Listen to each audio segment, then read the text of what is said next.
बिस्मिल्लाहिर्रहमानिर्रहीम, अस्सलाम वालेकुम। आज हमारे किचन में बहुत ही रिफ़्रेशिंग ड्रिंक बन रहे हैं जी, मिंट मार्गरेटा।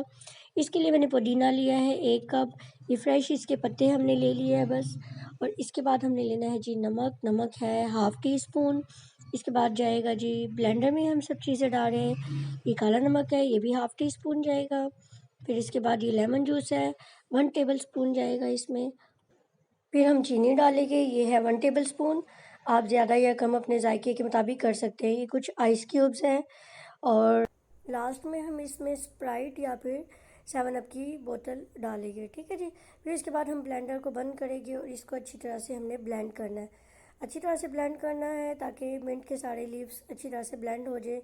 अब हमने एक ग्लास लिया है जिसमें प्रेजेंट करना है हमने ये शुगर लिया है और लेमन जूस। पहले हम लेमन जूस लगाएंगे, फिर शुगर का इस तरह से कोटिंग इस पे करेंगे। ब्लेंड किया हुआ ड्रिंक हमने इसमें डाल दिया है। यकीन जाने इतना रिफ़्रेशिंग, इतना सॉफ्ट, इतना मज़े का ये ड्रिंक बना है कि आप रमज़ान में इसको यूज़ करें तो बहुत ही फ्रेश फील करेंगे। अगर आपको मेरी वीडियो पसंद आई हो तो लाइक, शेयर, सब्सक्राइब करना मत भूलिएगा मेरे चैनल को। अपना ख्याल रखिएगा। रमज़ान मुबारक। अल्लाह हाफ़िज़।